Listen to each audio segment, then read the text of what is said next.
Right, hi everyone. You are watching the LitCon 2021 Epic Fantasy panel. I am Karina Kantas, award-winning author of Epic Fantasy. I'm also a podcaster, a radio host, and a YouTube show, and I also run Author Assist, which helps authors with marketing and promotion. And today my guest authors are Catherine Fitzsimmons, welcome. Thank and you. then we have Edward Ahern, welcome. And P.L. Stuart, Paul, welcome to the panel. Thank you. If you want to introduce yourself and let everyone know a little about your books, and then we can start. Catherine, do you want to go first? Sure. I'm Catherine Fitzsimmons. I am the author of 5 books and the owner of Brain Lag, a publisher of sci-fi and fantasy books based just outside Toronto, Canada. We currently have 12 authors and 22 titles running the gamut of speculative fiction. Awesome. Edward?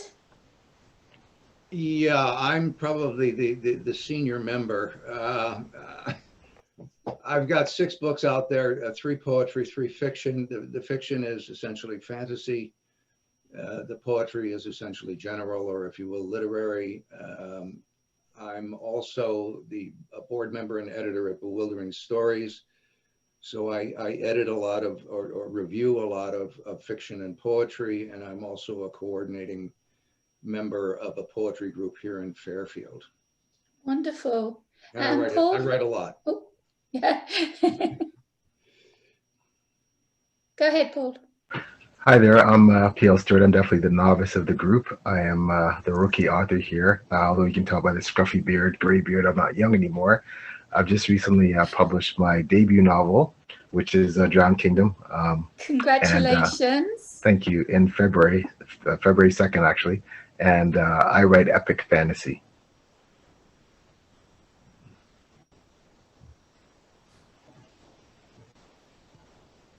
I think we're frozen.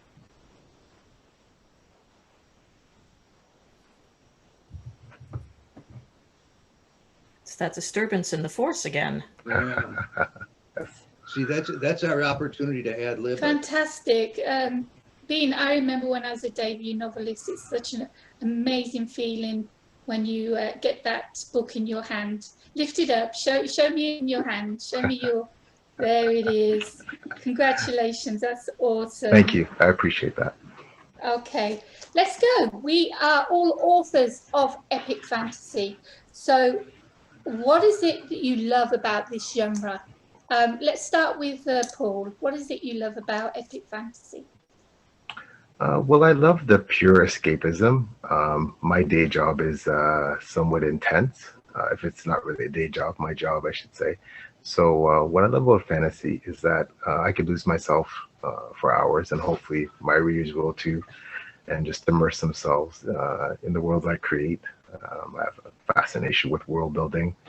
All of us do. Obviously, that's why we're here and why we're so passionate and eager to speak about that today. So that's what I love the most about fantasy. And to be honest with you, I have the utmost respect for historical fiction writers. That's another genre I really enjoy.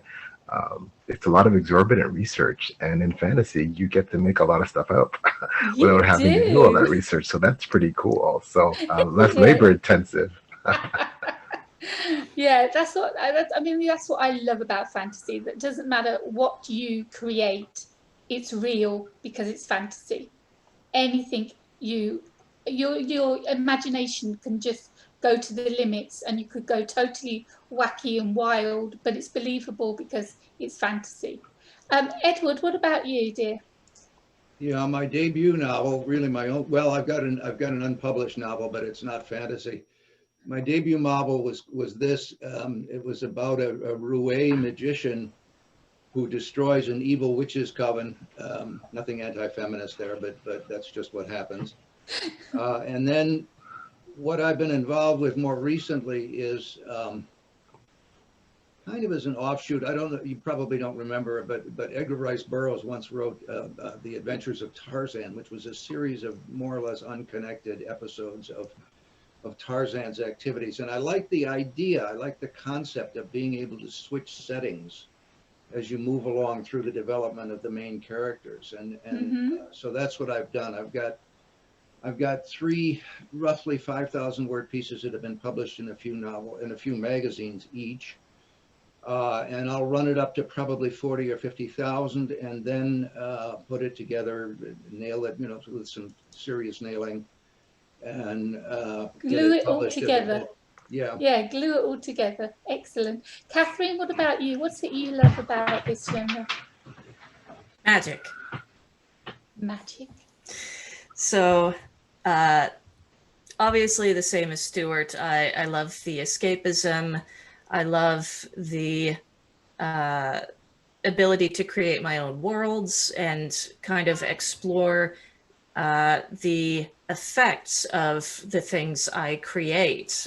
One of my favorite parts of my current series, I'm working on an epic fantasy trilogy. I've got Enduring Chaos was the first book, and then the second book, The Unseen Force, came out last summer. And I have a lot of fun kind of bringing elements of the real world into it and melding it together, and just generally the metaphor of fantasy. Because as we all know, it's not about magic and wizards and dragons and whatever. It's about perseverance and, doing the right thing. It certainly is, yeah. Especially in my book, she's very stubborn, and when she's told that she's got to marry an evil warlord's son to make an alliance between 2 lands, she's like, oh, hell no. Eventually she understands what her place is, and she understands these are her people and she has to help them. And it's like you said, it's overcoming and sacrifice and courage, and of course conflict. You've got to have conflict. Mm-hmm. Let's go to languages. We know Tolkien, he made his own language. That was awesome. I would have loved to make my own language, but no, that was too difficult. So I cheated. I went English, but Old English Shakespearean type for my Ticinians. So what about you, Catherine? Languages, any changes in your novel? So in the world of my trilogy, I'm just going to pull up, we've got a map here. Awesome. So the basic rundown is that a large part of the continent, due to a war between the gods about 600 years ago, ended up being controlled by the gods of light, as they're called. That's wisdom, justice, love, life, Death, and strength. all right, okay. So those are the 5 gods of light, and they essentially have dominion over most of the continent. Currently 3 kingdoms. And as a result of that, they wanted to make everyone kind of conform to their beliefs. And the gods are very hands-off in this day and age. It's just a form of belief, but the results of that comes through. So in fact, everybody in most of the continent in these 3 kingdoms all speak the same language. This same language that the gods of light decided, this is what you're going to speak. That's what everybody speaks. But there are a lot of regional accents and variations.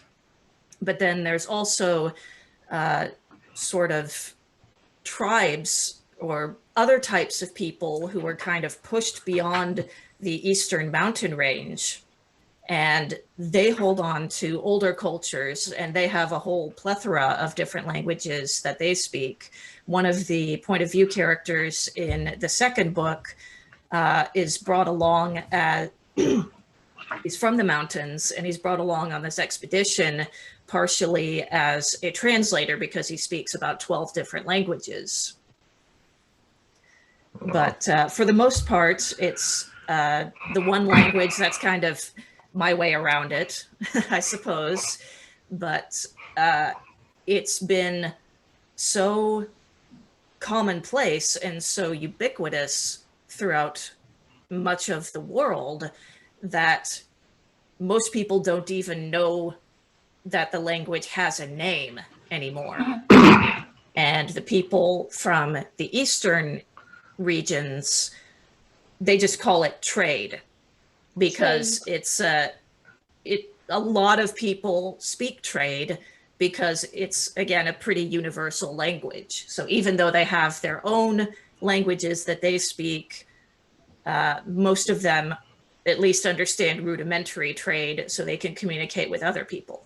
How are you doing this in your book? Are you writing it in that trade language and then translating it, or is it in English? So it's in English. I kind of narrate. So I'll say what the character, because it's the main dialogue from these other people speaking other languages is coming through the point of view of a character who speaks these other languages. I translate that on the page. Right. Or otherwise, if it's from a different character's point of view, then they just don't understand. They're just speaking strange sounds, from their perspective. Yeah, I've got, okay, trade. What about you, Paul? Well, just quickly, the premise of my book, A Drowned Kingdom, is based on my version of the Atlantis myth. And one of the main kingdoms is called Atalantic, just a bit of a variation on the traditional spelling and word. And they are this huge colonial power. Catherine talked about, essentially in her world, a lot more subtle, forcing or imposing one's religion on others. Well, Atalantic is again a big colonial power. Think of the Roman Empire, the British Empire at its height. So, and they're very snobbish and elitist about their language. They speak what is called, their language is based on a continental language on a nearby continent that they've mostly conquered, and it's called High Atrimlandish. The continent is called Atrimland. So the Atlanteans speak this dialect as their main dialect. However, they're very well educated. They've mastered a number of dialects. So sorry, I should just probably pull up a map to give you some reference here. So this is a map of the. Well, we'll wait till he comes back. Edward, do you want to tell me about any languages in yours? Sure. I have had a lifelong infatuation with magic, and so I have a large bookcase full of various tomes, everything from Aleister Crowley to the Book of the Dead, and I've even read a lot of them. And I use those as reference points. And so a lot of, although it's not language specifically, it's a terminology that I infiltrate into the books. A lot of terms which I explain initially, but which are fairly arcane otherwise, because they're involved in magical ceremonies. And the other thing is really just wordplay. I speak German and French and some Japanese, and so I will slide in sort of double entendre things so my main character. Sounds beautiful, that did. Say it again. My main character is called Malam, which is French for bad or evil soul, which gives you an idea of the conflicts I'm going to put him through before I'm done. Okay. Oh, here comes Paul. As we all tend to torture our characters. We do put them through hell, don't we? Paul, hi. You were going to Sorry show about us that. some maps. That's fine. Let's have a No, look sorry, at this beautiful map. I'll make it quick. So this is the land that many of the Atalanteans eventually head to. They have two native languages, one in the north, one in the south. The one in the north is roughly more of a Viking type, Scandinavian type society. The north is much more of a traditional, I guess it would be inspired by Britain, medieval Britain, early medieval Britain, like, 6th century type English sort of language. Yeah. And in any case, there's many languages and many dialects, but like Catherine, all of the book is written in English. When one character doesn't understand the language of another, they either need a translator or they need to switch to another common dialect that they understand. There is one main common dialect on that one continent I said that the Atalanteans head to, so they typically use that in my book. So the medieval, I mean, you could write that in English in your novel and do what I do with my Shakespearean, change the words so it sounds Old English or medieval. I mean, they spoke English. So have you used any like accent or does it look like it's medieval in your novel, or you just wrote it just normal plain English? Well, no, I write in normal plain English because there's so many other lands that will be introduced in my series. There's an African-inspired, very prominent African-inspired continent, and they're actually really the forebearers of the entire universe. However, most people don't acknowledge that. That being said, because I plan to introduce so many different races and they're all going to have their own languages and dialects. For me, the easiest thing was to, in terms of how people speak, the Atalanteans, as I said, are very they're very haughty. They're very they believe that they're the elite, peerless society. So their inflections, they speak very posh, right? Yes. So, actually, one reviewer said that it the difference was the Atalanteans speak in this almost biblical fashion, and then the Elvish, who are a lot more closer to that medieval Britain, they're a lot more gruff and common with their verbiage. So it's just those little nuances. I think that's how I've written the languages. I mean, you read the book with all English, but you understand when there's someone speaking who's from one culture or society or the other because of the way they speak. That's awesome.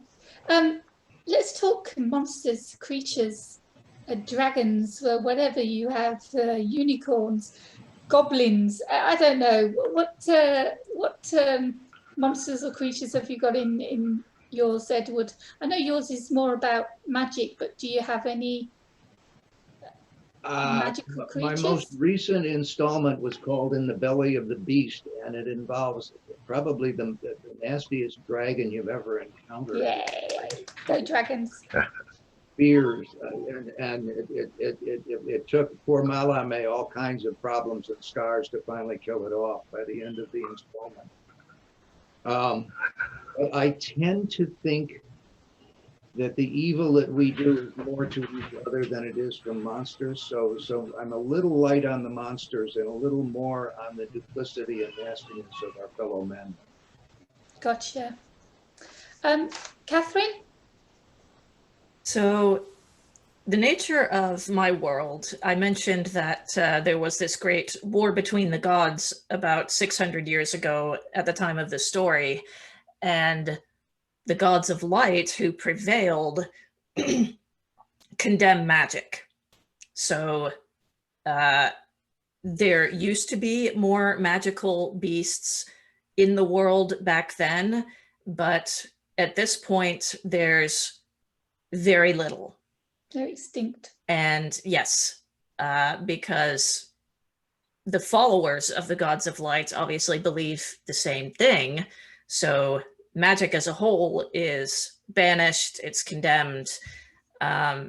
So there's little things that I tried to put in that are a little bit outside of the world we know, just to give that glimpse of magic into it, even though they're not, like magical creatures. As an example, the character from the mountains, they have these giant elephant-sized cattle that are domesticated, and they use them for all sorts of different purposes, the meat, the hides, the dung even. What do you call them? Murok. Murok. Cool. Yes, Murok cattle. And then there are sprites, which are usually just glowing orbs that will congregate around things of magic. So they make a few appearances because, of course, you know, in the actual story, magic's not really dead, and it's coming back. Yes, yes. Paul, creatures, monsters, what have you got for me? No creatures, monsters. Very spiritual. There is an element of magic in the continent that the Atlanteans eventually traveled to. They are heavily faith-based in terms of various gods and goddesses, and what they call elemental. Told from really old sources, and this is a collected fantasy stories, also full of nasties. Cool.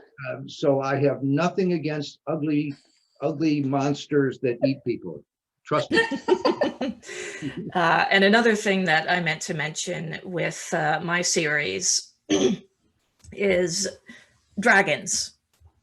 Dragons are about, but they are extremely rare. Yeah. Grand majority of people have not seen them, and in fact, the dragons are they look down on the gods. So they are extremely powerful, ancient, and generally just don't even bother with those human things wandering around. They're better than the gods. The dragons are better than the gods. Yes. Paul, do you want to carry on with what you were saying? I apologize, my internet's been crappy over here. No problem. Yeah, so the there is an element of definitely mysticism and spirits. Now, whether those spirits are actually real and tangible, or they're in the minds and subconscious of or conscious of the characters, that's debatable. I'll hopefully, if you read the book, you'll understand what I'm talking about. I don't want to give too much away. However, definitely there is an element of mysticism, gods, the effect of potential for magic, because I did say there are mages that exist in the one continent, and they believe that they wield the power of the elements, things like wind, fire, water, things like that.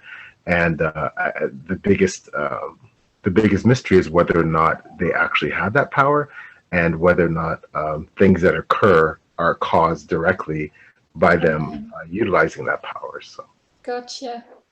Let's talk about residents. Let's talk about accommodation. I mean, where do these people live? Where do your characters live? Are they underground? Are they up in the trees? Are they in castles?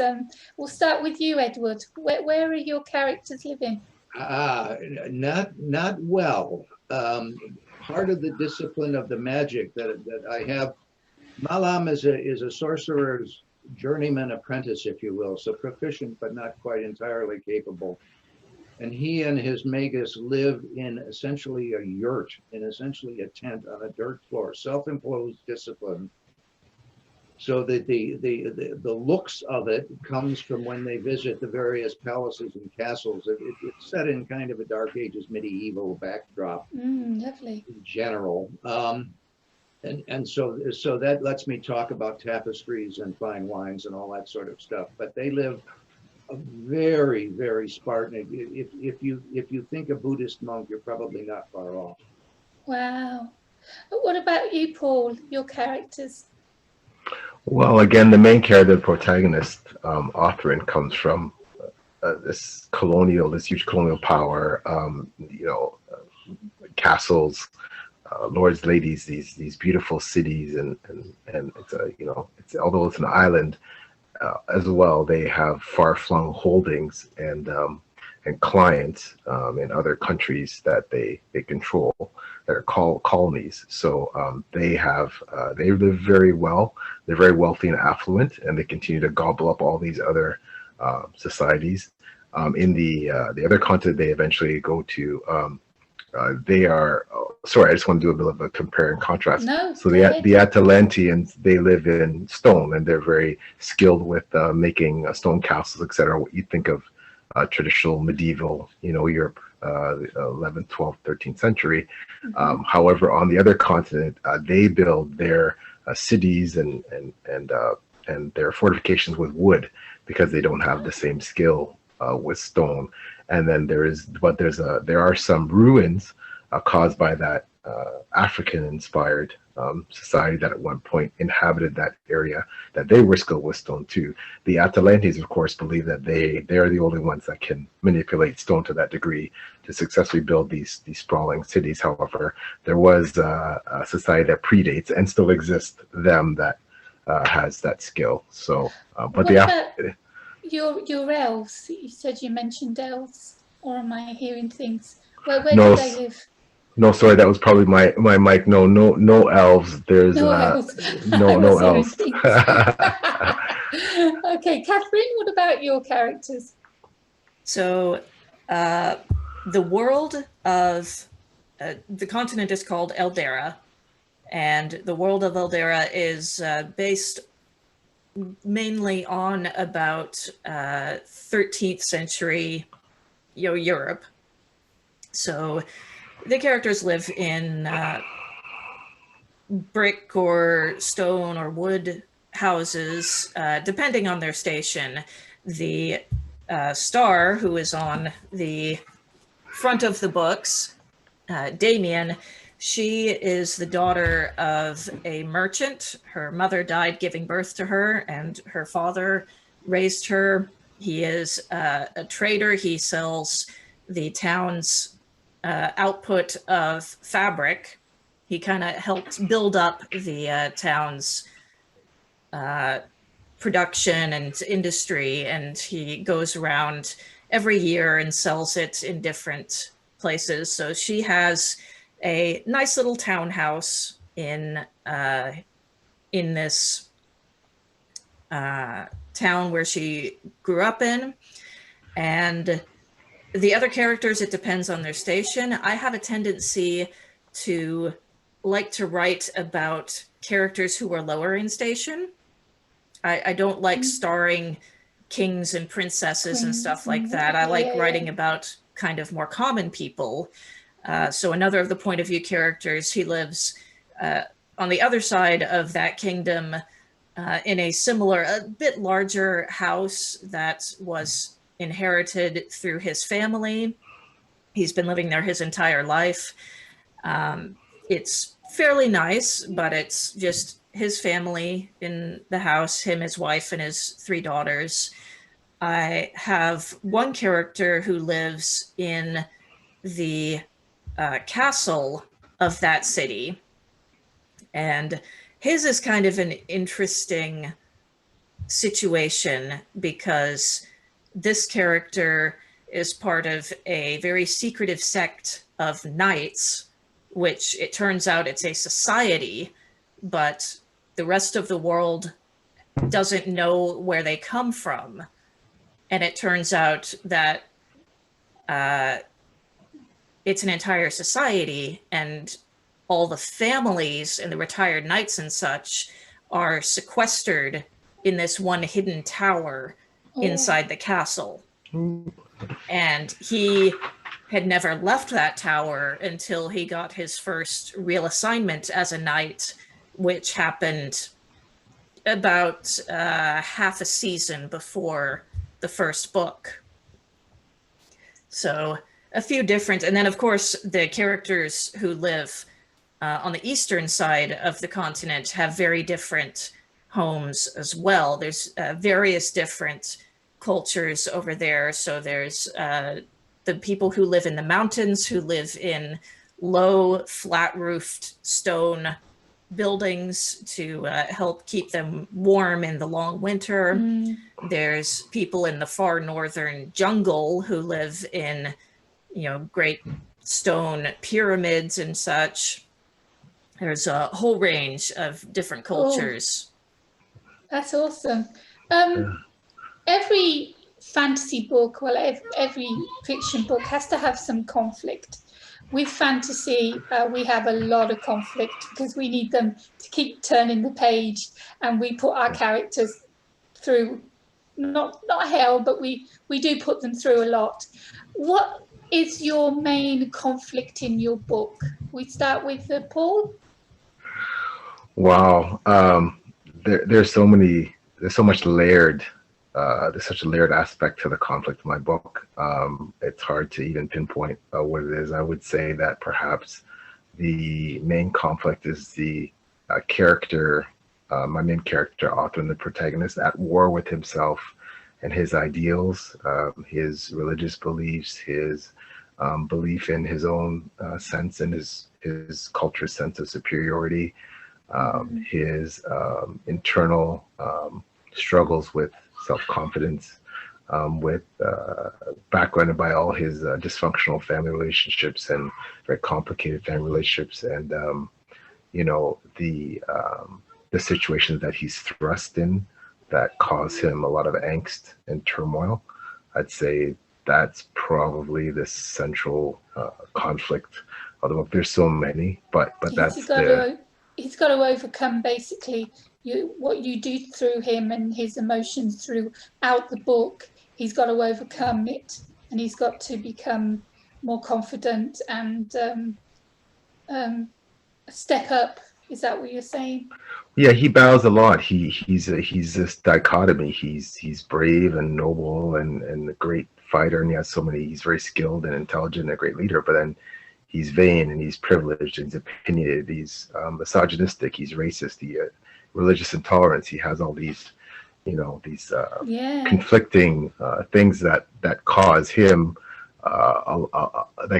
to struggle when he's thrust in situations where, you know, he has to lead, but then he's no longer the leader, and he has to make alliances and has to make decisions quickly, decide who to trust, all in the backdrop of believing that, you know, you think you know the right thing to do, you think you come from society that has the right path, that society is superior, you know, that's a tough thing to do when you realize that you're no longer in that position of privilege, quite the position of privilege that you were, and that really you know, kind of turns his world upside down, along with all the other things that happen. Turn his world upside down. So that's what he's coping with. So I think that's the main conflict. That gives him a good lesson to learn. What about you, Edward? What's your main conflict? Well, in terms of each episode, he's given an assignment, if you will, or a mission that, as he improves in his goetic skills, is increasingly more difficult and complicated, both in a physical and in a magical sense. But in terms of an ongoing thread, Malam realizes intellectually that in order to become a more proficient sorcerer, he has to essentially relinquish his humanity. But he has a woman he's involved with and a daughter who is chattel to a sorceress. And he has this huge conflict. Where should he stop? Where is it too much to give up in order to achieve the proficiency which he's been trying for all of his adult life? That's a big decision for him to make, isn't it? Yeah. Catherine? So starting at the beginning, we have the main character, Damien Sayers, and she has grown up, as I said, her mother died giving birth to her in the middle of what came to be known as the Century Storm, which was this massive storm that spread across almost the entire continent. And her mother was giving birth to her in the middle of this storm when lightning struck her house. Damien was born, her mother didn't make it. And ever since then, Damien has had a curse of magic. Why curse? She can't control it. Ah. So it has especially been coming to the forefront in the past. At the beginning of the first book, it's been about half a year since that first really manifest. Like, she's been sort of experiencing it, even playing around with it a little bit prior to that point. But at the start of the first book, it's really starting to get out of control, and she has a bad incident right at the beginning, which sort of sets her off on this journey, and she's trying to control it, come to figure out, you know, why does she have this gift, this curse of magic. She also has, let's see if we can see it. It's, there she is. She has yellow eyes, also as a result of that birth, which is, she's been hiding them by wearing a veil for most of her life. And so the conflict, her conflict is kind of based around that, but the fact is it's also tied into a lot of other things that kind of are drawing these other forces of power toward her. So without giving away too much, that's kind of the central conflict, and it builds and evolves from there. My fantasy first book, Illusional Reality, it's a duology, but the actual book is also a duology. It's Becky from our land and is taken to Ticinia, where she really comes from, and becomes Thaya, the prophesied saviour of her people. And her conflict is within herself, because in the first book, there's a second will, and this second will, she doesn't know when it comes out, she doesn't know what happens, but it's evil, and she can't control it because she doesn't know about it. It's only the tutor of the arts that actually knows this second will exists. Second book, you can actually see the second part of who she is. And so she's Thaya still, but then she also had the second will come out. And her conflict is battling against herself, being able to stay to who she is and not allow this second will to take the power. But towards the end of the book, she has to, if she's going to save her kinsman, she has to allow this second will to take over. But she gets control of it at the end as well.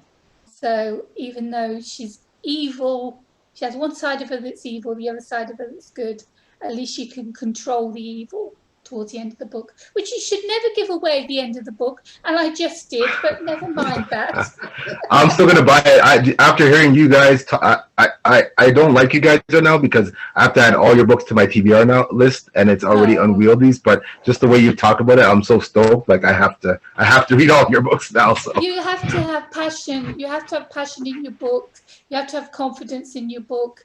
And these characters have lived in your mind for so long. These places that you've created exist. You've mapped them out. They are real to you. Yes. And when a reader reads your book, we hope that they get that same passion, that they believe this place exists, that they believe these characters are real, just like we do. Who would you say is your favourite character in your book, and why? We'll start with Edward. Yeah, it's the one that's the most fun to write. Maybe that's the way I'll define it. The nemesis for Malam's Magus is a woman sorceress called Hastet, and she is a piece of work. And I love writing her, and I love letting her get one up on the Magus. And it's probably the more enjoyable sessions. And she, of course, is in control of Malam's love, of Malam's woman, if you will. And that adds a little flavor to it. So it's a kind of a quadrology. And the Charlong is the woman. Charlong and Malam can be seen to be becoming these two elder magicians, but both for good and for bad, mostly for bad. It's just a lot of fun to write, and she's the most fun, no question. Awesome. Catherine, what about you? So I'm going to cheat and name a few. My main character, Damien, is obviously a favorite. There's more than a little bit of me in her. So there's always a bit of ourselves in our books. Always. Exactly. There's a bit of me in all the characters. And I think in a way there's also a bit of all the characters in me after, writing them and, living them. Yes. That said, probably the two most fun characters to write, one doesn't have a huge active role in the story, the Goddess of Chaos, but she is fun. But for the main character, the point of view character, I would have to say Garrick, who is the one I mentioned, who comes from this secret society of knights. He is a really interesting character because he's very two sides of the same coin. So he's actually half nobility. So his mother was the sister of the Duke of the province where he comes from. And he has attended court for a number of years, and essentially he becomes a dandy of the court. And so he comes across very confident, very charming, but at the same time, the people from the society that he comes from, this group of knights, the Agaci, they see him as a half-breed, and they've always treated him as an outsider. So while he's very confident and very outgoing publicly, internally he has a lot of self-doubt and self-confidence issues that he's trying to compensate for. And something else I will mention is, since the second book, he meets a character who was actually created by my husband. So just a little quick background. So my husband and I built the world and kind of the central conflict of the story together. And he wrote a book, Ruins of Change, which is, I like to think of it as the Hobbit to my Lord of the Rings. So it's a bit of it's a bit of a prequel. It's kind of what happens in the past prior to my trilogy, but impacts it, and kind of they both impact each other.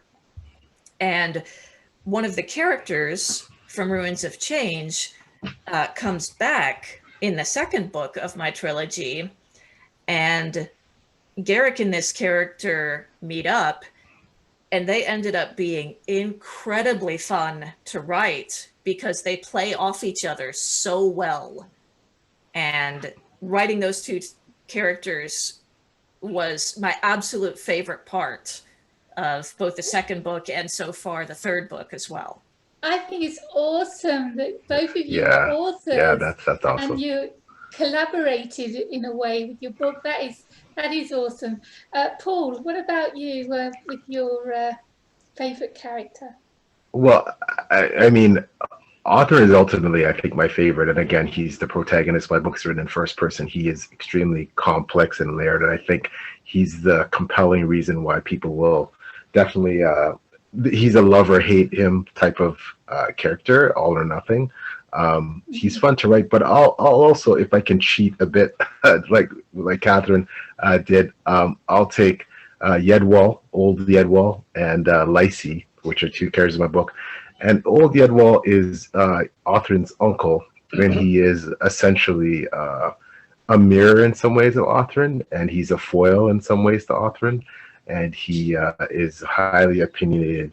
And of course, with his he's a war hero, and with his added clout, he and author have a lot of interesting verbal battles and a lot of conflicts in terms of decision making that really affect the book.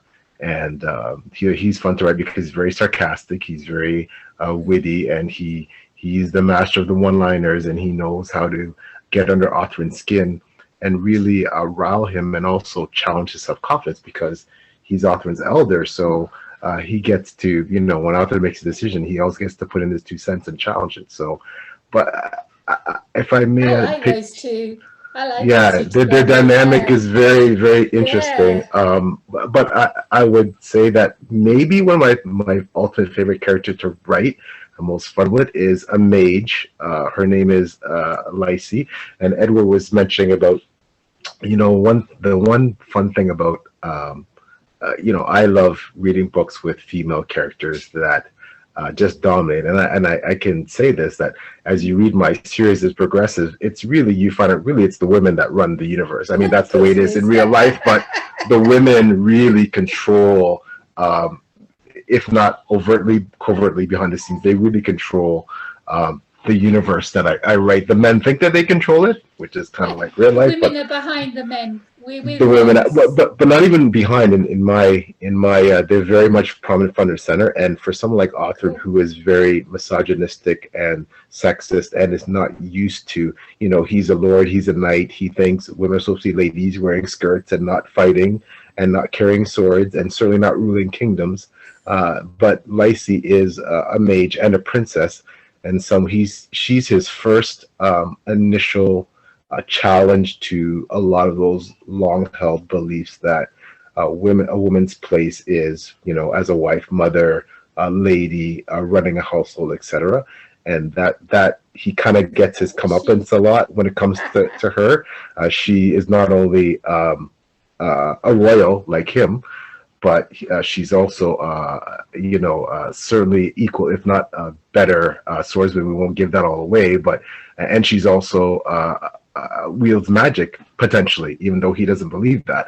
So she is, and she's quite sharp. She's very forward in what she wants in life. She feels that, you know, she's certainly not lesser to any man, and they have an extremely interesting relationship, and how it affects you know, the book and future books. So yeah, it's Lacey is one of, and she's actually based on my stepdaughter, my lovely stepdaughter.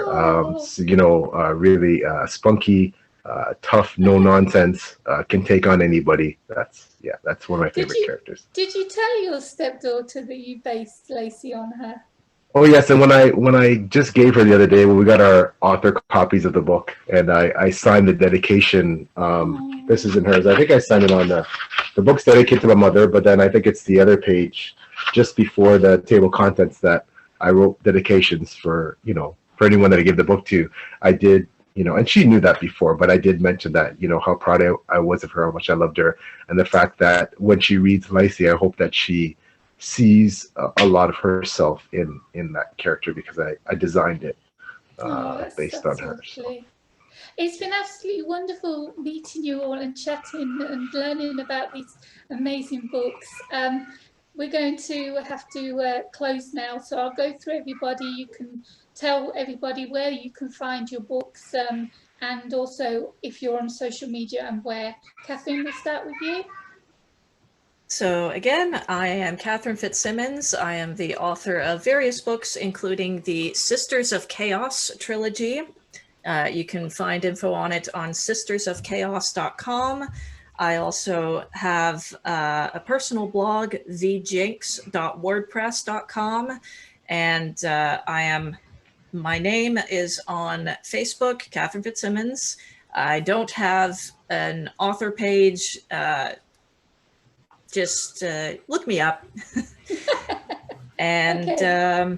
Also brain-lag.com is my publishing company. Where is it there? Wonderful. That looks backwards. Fantastic. Anyway. So thank you. Thank you. Edward? A couple of my books are on Amazon, including which is Bane, and I have to go talk to my poetic side. This is called Irregular, which is also available on Amazon. People actually buy them occasionally. It's nice when that happens, isn't it? I'm on Facebook at Ahern. I think it's 38 or 39, and I try and list everything that gets published, which is mostly poems and stories. I'm on Twitter at Bottom Stripper. That's not what it sounds like. I'm a things.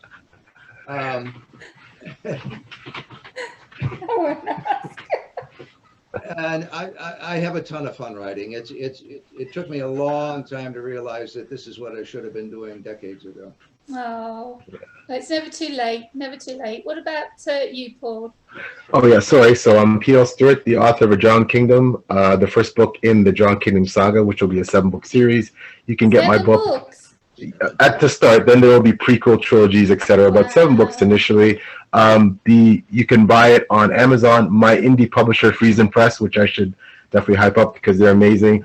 On BookBub, on Barnes and Nobles, Indigo, etc.